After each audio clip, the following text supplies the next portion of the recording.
Welcome to Haunted Stories for Space Camping, where we explore the unexplainable. I'm Felix the Human, and with me is my co-host, Mad Matt, the Mad Professor, the Armchair Extraordinaire. He is the expert, the king of conspiracies, the sultan of suspicion, and I am a casual consumer of the curious. Before we start, make sure you like and subscribe, rate and review, whatever you do.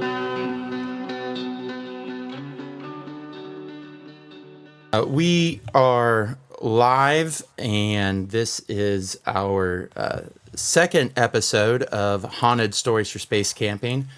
There we go. You got it. Yeah, I got it right that time. I am learning, everybody. The Mad Professor with my co-host, Felix the Human. And today, Howdy. we have a very special episode, a real ghost story. Felix, can you believe it? Ooh, I don't. Well, no. I mean, I give it some credence because it's your story. I was going to say we're telling today.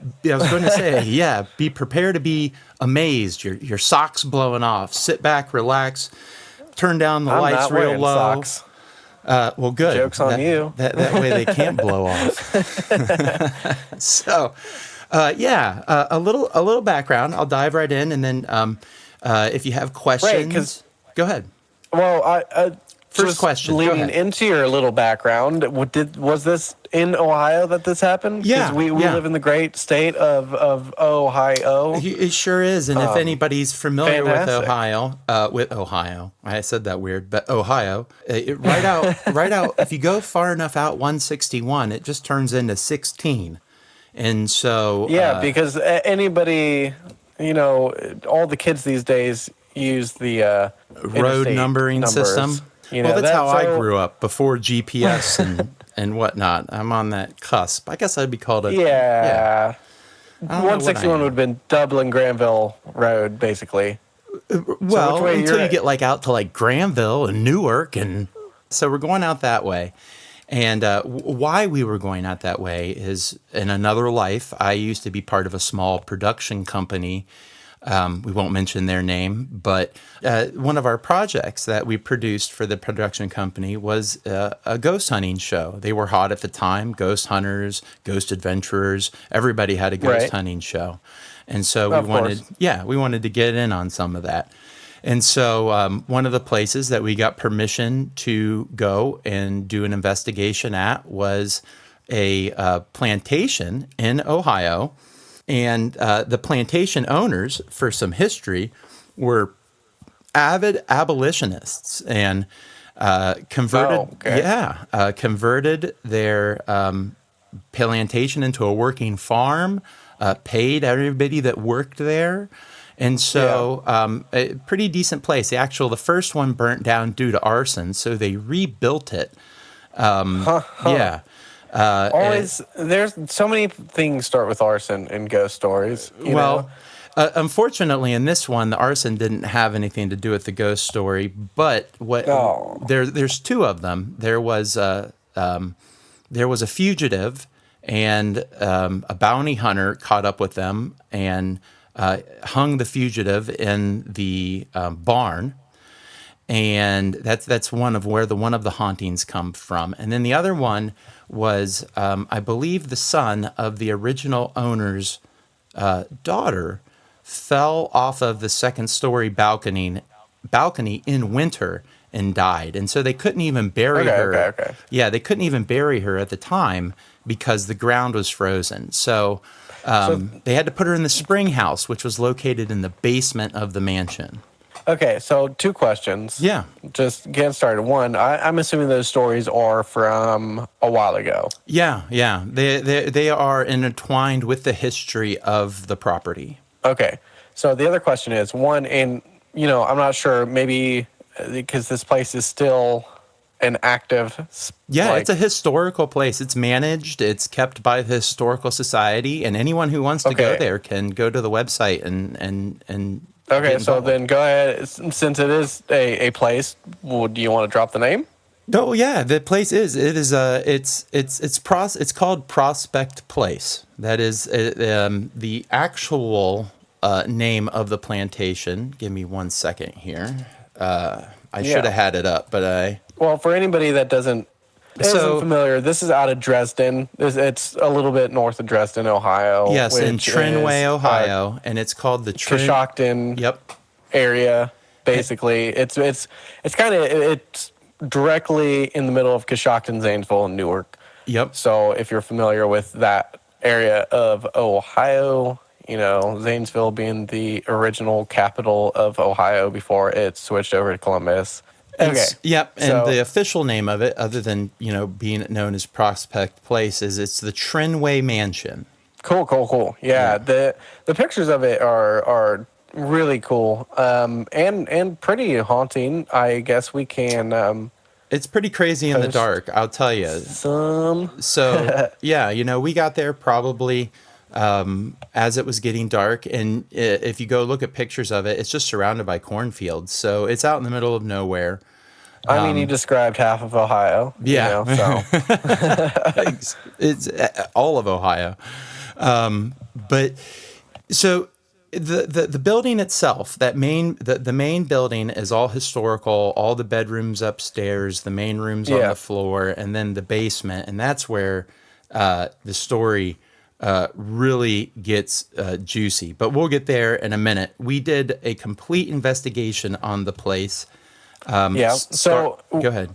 With your work, were you behind the camera? Were you in front of the camera? Were you crew? Were you like producer? I played dual roles. I was an investigator and I was also a producer. So I was doing a lot of the connections with the show, a lot of setups with the show, getting permission from these places, reaching out, putting it on the calendars, getting the investigation teams together, making sure the teams that we did get together had the right equipment. No, I never was a cameraman, but I was an investigator. And so we had everything, we didn't have thermal cameras, but we had night vision IR cameras, and we had EMF detectors, and of course, you're not a good investigator without an EMF detector. And we had ghost boxes, and we had temperature gauges and voice recorders. So we came with an entire suite of the standard ghost hunter's toolkit. The accoutrement. Yeah, and so we did the bounty hunter and the fugitive took place in the barn, and you're supposed to be able to see someone in the barn and hear stuff in the barn. And so we started the investigation over there, and it was rather uneventful. How far away from the barn is from the main house? I would say about 50 yards to, if you're standing in front of the house, to the left of the house. And so it's not like a massive, ways away. No, it wasn't very far away either. And compared to the house, the barn wasn't that big either. I've seen some farm barns that are humongous. Yeah, massive. And this barn was, I would say akin to maybe a 10-horse stable barn. It was not very big. Yeah, and for as big as the fields around it are, I guess crops must have been their main. Right. And there could have been bigger barns at the time, and since it's just not a working farm anymore, they don't have them. They don't have them up anymore. So, but we investigated there and didn't get hardly anything. And I was jazzed the entire night, man. I could feel. I'm always I was always a skeptic. I still am a skeptic. This is probably one of two honest to God ghost encounters, the things that I can't explain. I've seen a lot of creepy stuff, man, and where we're going to go not near the end, but here in a couple minutes, made me act like a little girl. You'll hear. It's, and I don't mean that in a derogatory way. I mean that as I abandon all my cool, and we'll get there. It's funny. Okay, so, I can't wait. So then we moved into the main house, and the main house, it is big. Like those floors, they're all 12-foot ceilings. So every room is huge. You feel small in every room. And you're not the smallest guy in the world. No. And so it was a mansion. It was really cool. We did a full session up in the attic, and so the attic was a hot spot. On You mean like temperature wise, or no, like for activity, like on Ghost Hunters and Ghost Adventurers, they both had hits in the attic. In addition now to was that before or after you guys? Did you know about these? Yeah, we came into it knowing about these. This was after both those guys had been there, and but before they. Ghost Adventures came back and did a follow-up, and they were actually there after we were there. So we got sandwiched in between a couple of these shows, which was cool. Nice. So the attic was the little girl that I told you about at the beginning of the episode who died's playroom, and they had a couple dolls. That's weird. Yeah, had been in the house, and a ball, and it had been reported. Most of the stories of the interactions in that room, not from Ghost Adventures and Ghost Hunters, but from firsthand accounts of people that had been there, apart from those two teams, just normal people that go. They would get interaction with the ball in the attic. So the ball would always a ball, man. Yeah, roll towards you. That's almost too on the nose. Roll away from you. There was a crib in the attic, and sometimes the crib would rock back and forth. Well, we did a full EVP there, and nothing. Cameras set up, nothing. We spent an hour up there. We were there probably total of 6 hours that night. That's not a bad chunk of time. No, it was pretty good. And we had heard a couple thumps and bumps, but I mean, it is a really old house, so nothing that really set me on edge. We had done a full session upstairs, and we didn't have any hits, nothing, no EVPs, no voice phenomenon, or anything like that.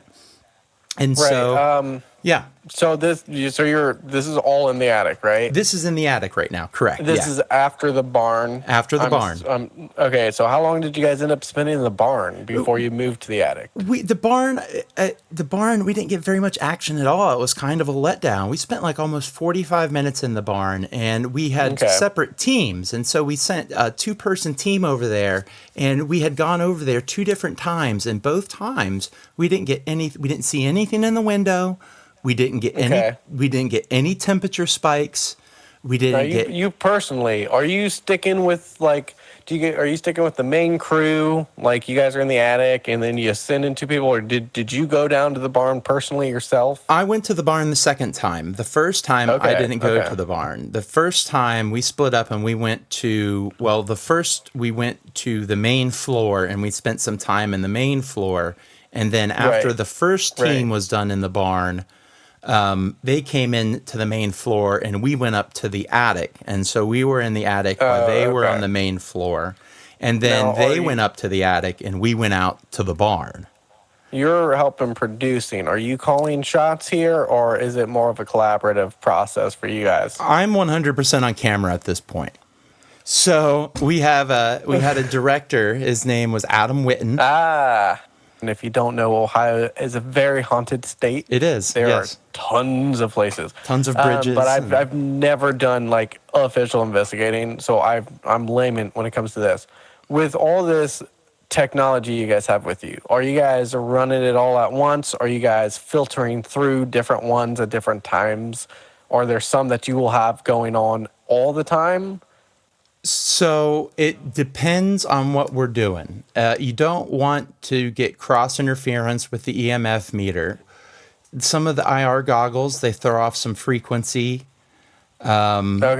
And so we didn't run those in conjunction with EMF meters. Right, because you don't want to pick up anything that could potentially hum, or with other things, it's something that might put off light. Well, and sometimes the microphones and some of the equipment it would get too close to the EMF meters and I would get false readings. So we always had to make sure that we were on opposite sides and things like that. And then we also had to worry about, and this is a term from, I'm sure people who are avid ghost hunters will know, like fear cages. You had to be aware of old electricity, unshielded electricity, bad grounding, that can mess with a person's frontal lobe and cause auditory and visual hallucinations in extreme cases. Wow. But what it also does is it bleeds onto your equipment and can give you false readings in an area. So there's a lot to think about when you're investigating. Lots of stuff to rule out. Yeah. In your semi-professional opinion, how, because I watch a lot of ghost hunter shows and stuff, how much of that, how many shows are absolutely just letting things go ham for reactions or ratings? I would say 90%, 97% of everything that you see on those shows is clickbait for ratings. All the editing, all the sharp. It's tough to hear. Yeah, it is. Now there is in particular a lighthouse episode that Ghost Hunters did that has some of the best shadow people footage I have ever seen. Wow! Yeah, just some. Oh wow! And that's what we're doing next. Yeah, some really solid shadow people. Some stuff that you can't say. I can explain a lot of things, but I can't explain what that is. Yeah. All right. And fantastic. And so we get to this place and we have a wonderful time, and we're in the depth, coming to the end of our investigation, and the one of the last places that we have to get to is the basement. And the basement, is this another one that was known to be haunted, like beyond? Now, this is funny that you say that, because I had not heard of any direct stories coming out of the basement.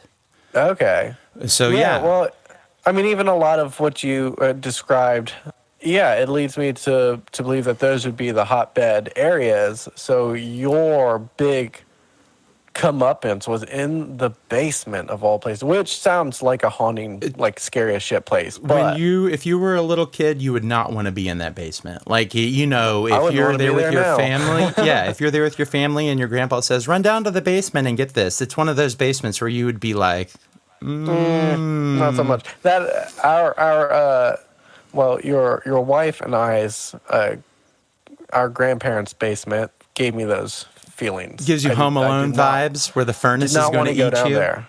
Yes. Yeah. Did not want to go down there by myself. Oh, dude. And even as an adult, it was not my favorite place to be. So, think if you need to put yourself someplace when you're about to hear this, that's where you need to be. So we decide that, we're going to wrap up our investigation with that's crazy. So this is at the end too. Yeah. Like, this is like, were you feeling bad at this point? No. I was feeling, because I'll tell you again, out of all the places that I went and ghost hunted, this is the only place that I had an experience. So, I mean, I've been on murder bridges. I've been in insane asylums. I've been in prisons. Did you go to the entrance to hell? Yeah. I've been in graveyards. That's a fun one. And now we're in a basement. Yes, now we're in a basement. In this basement, it had two ways into it. There were like Wizard of Oz cellar doors on the outside that you had to open up and go down into, and there was a stairway access that was built later on into it. Oh, that's weird. So the cellars were there well before you had house access. Correct. Yeah, you used to have to leave the house, go through the cellar doors, and go. Now, there was also another exit, a door down there that had stairs that went up, because the servants' quarters were in the basement. Oh, I gotcha. So the house workshop, the servants' quarters, and the spring house were all located in the basement. Yeah. And so these were all separate rooms. So it was a pretty big basement. And so we took both teams that we had there, and we said, we're going to do a coup de grace investigation piece. We're all going to take our recorders, and we're all going to take whatever we want, and we're going to do a multi-room, multi-session EVP and see if we can pick anything up. Oh, you're bringing out the big guns. Yep. So there was a person in every room with a recorder. I took down a recorder and my EMF detector, and I also Now, how many people in each room? Like, is it you and a camera person, or are some of you completely alone? There were 5 of us, and so think about the basement was split up with 2 rooms on one side, which was the workshop and the spring house, and then 2 rooms on the other side, which was the servants' quarters, and then the hallway down the middle. And so there was a person in each room, and then I was in a chair in the hallway, at the back of the hallway, down the end of the hallway. You got those into the stink, my friend. Well, I also had... You're in a long, dark hallway? I was in a long, dark hallway. And so we get down there, and we go lights out. Oh. And so the first... I don't know how other people operate, but when I get into a dark situation, unless it's pitch black, I try to identify any kind of light. So... cracks in the floorboards. I could see the door for the house access at the end of the hallway, so I could see a little light at the bottom of the door. There was a furnace also by that door at the end of the hallway, so I could see a green LED on that furnace. I had my voice recorder, which had a blue and a green LED on it, and then I had my EMF detector, which, goes from green to orange to red. And so I had a few things in front of me that were producing light. And we were probably... how long did it take for your eyes to adjust to that? I'd probably say a good 2 to 3 minutes to finally say, I know where I'm at. I know what these lights are. Yeah, but I mean, you're 3 minutes before you have any sort of bearing on you. Right. That's way too long for me to be disoriented in a dark, long hallway. Well, I'd only been down there one other. I'd only been down there one other time that night. So I was, you kind of. It's not that I didn't feel unsafe, so I took my time to acclimate to the dark. I wasn't in a hurry. Okay. So I wanted to make myself open and receptive, and so I relaxed and I let my eyes soak in what they soaked in, and I would say probably about 2 to 3 minutes. I was fully comfortable. I knew where I was. I could gauge distance in the dark. And so I was good to go. And so we started our EVP session. I could lightly hear other people talking in the other rooms, asking questions, waiting for responses. Yeah. And so I can't remember the little girl's name, but I asked if she was down there. And I asked a couple other questions about her having to stay down there through winter and stuff like that. And nothing. I wasn't getting anything on the EMF meter. I wasn't physically feeling anything or anything. And then at the end of the hallway, there's when you can see in the dark, when your eyes have acclimated, and then there's something darker than dark. You guys should have. I think all ghost hunters should adopt this practice. Just start wearing eye patches, because that would make the adjusting period a lot quicker. A lot quicker. Just keep them on, prep them 5 minutes ahead of time, and then send them in. Yeah. All right, go. And at first, I didn't think too much of it, but then I noticed that all the points of reference that I had collected started going out. Oh shit! So at first it was the crack in the floorboards that I had mentioned. I could no longer see that light. Weird. And then it moved in front of the door, the crack underneath the door that went upstairs. I could no longer see that light. Then the green LED on the furnace went out, and I could get the distinct impression that whatever this was rolling down the hallway toward me, billowing. Billowing. This thing's moving with some purpose. It wasn't solid. It was like It was like engulfing. It was like moving. Oh. It was like moving down the hallway and blotting everything out behind it. Did it feel menacing, or was it just like, okay, this is happening? It felt this is happening. It took me a minute to realize that these lights were no longer in front of me, and that the room, I could feel like I just did it. Like I swallowed. The pressure in the room got heavy. Right. So and it's like something was forcing all the air down. Like it's weighing on you. Well, it felt like something was forcing all the air down the hallway. Like it wasn't letting anything, like everything was just getting, all the energy, everything was getting pushed in front of me. And then, so I'm staying calm and I'm asking questions, and then like the ringing in my ear, and it's almost in front of me. And when I saw the light, I had my EMF detector and I had my voice recorder at my feet, and they both, I told you, the voice recorder has a green and a blue light at the top. And the EMF detector, when it detected energy, goes from green, yellow to red in a meter pattern. So both of those are probably 6 inches in front of me at my feet, one in front of my left foot, one in front of my right foot. And as this is coming towards me, my EMF meter goes green, yellow, red, and stays in the red.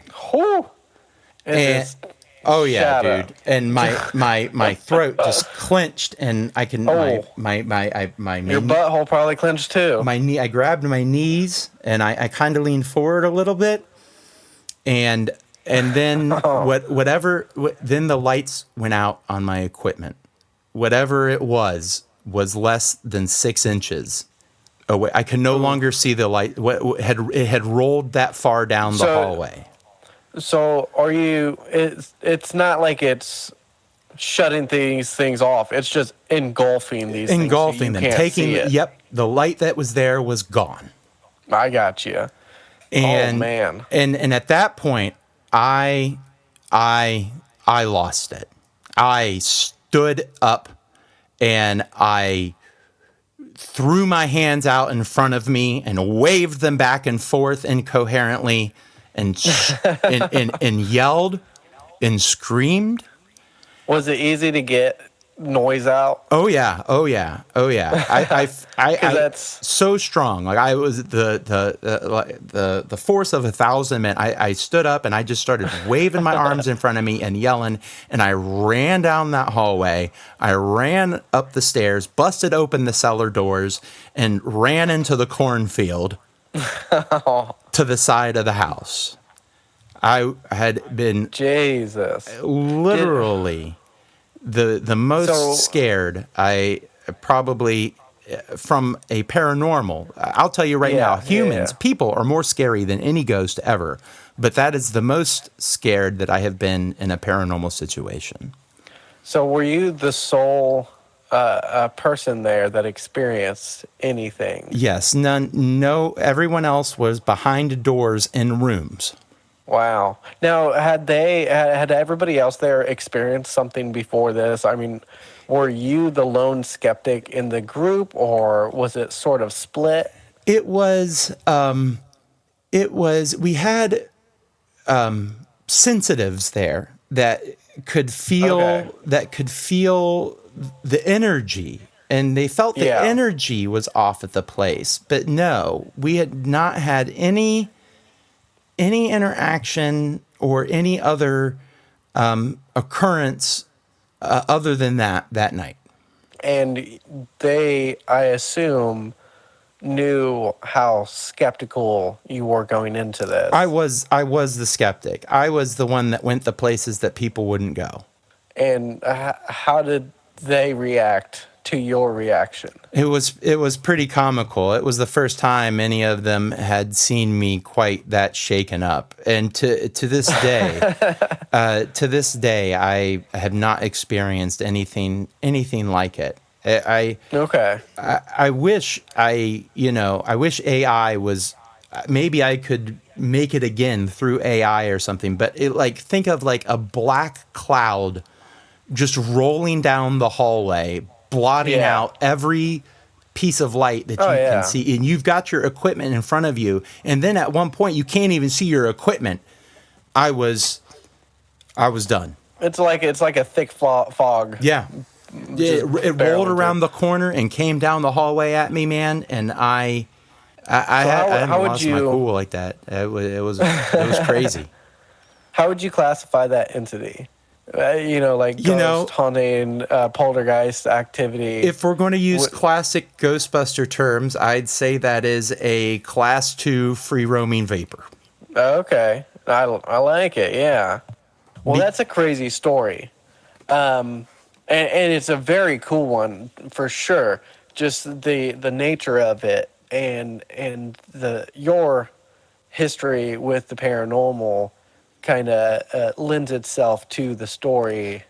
I'd never thought that a ghost would get the better of me, or whatever it was. Whatever it was, right? yeah. Like it had no link negative with, energy, right? Or why it chose That's me. crazy. I don't know. It's really weird because I've heard multiple theories that some people have told me, some psychics have told me, when you're as skeptical, not necessarily skeptical, but when you're somebody who never sees or experiences anything, oftentimes that means you're closest to the veil, and it just takes a little pinprick to Open burst your it eyes. wide open.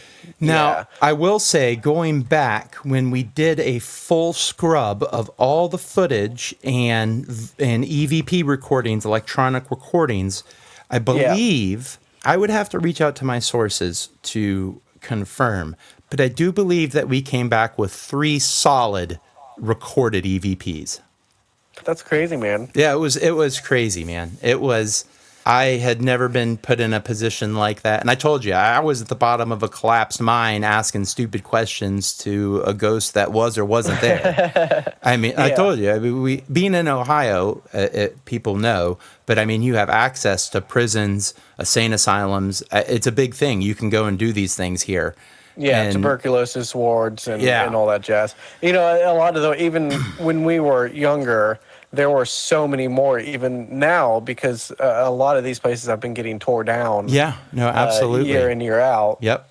But no, you can definitely get a haunted road map for Ohio. You can go see all the spooky sites. It's a great place to be during fall.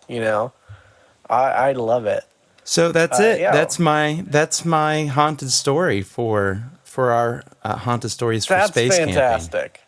I love it. I'd love to get more people's haunted stories. So, please, if you have a story as compelling as the Mad Professor's here, feel free to reach out at 2dap2020@gmail.com and let us know. Find us on 2Dad social medias or on YouTube after we post this episode. Feel free to reach out, and we will reach back at you and get your story. No, I think the next step is for me and you to get me in a position to where I can have my own haunting, because you need your own ghost story. Yeah. I don't know if you want to invite that stuff into your life, man. We can touch on what I've done in later episodes, but I have actively been standing next to a person who has had an experience, and I saw nothing. Oh, no. Swing and a miss. I've done everything I could. Well, I don't know. Like I said, I don't know why it chose me or what the significance of that was, but I could tell you, to this day, I mean, I still view everything with a skeptical eye. Healthy sort of helping of skepticism. But there's always room for the unexplained. Always. Obviously, and that's what we're here for. That's what we're going to tell stories about from here on to whenever we don't do this anymore. I'm such a master with words. Well, hopefully that's a long time from now because I really enjoy this. I do. So, reach out. Like I said, comment. If you guys want to hear anything, or if you think we'd have an interesting take on anything, throw it out there. Email us. For sure. And then don't forget to rate, review, like whatever it is that you do on whatever medium that you're watching or listening. I mean, because it's a podcast. It's a verbal sort of medium. Yep. All right. We'll see you guys next time on Haunted Stories for Space Camping. Again, Mad Professor. I'm Felix the Human. Love y'all. Catch you on the flip side. Oh, is that going to be your outro? I forgot the previous episode. I always say love you guys or love y'all. I don't know. I mean, has always been my sign off. Catch you on the flip side to Boondock Saints? It's a little too, 1990s. Oh, I am old. All right, I'm stopping.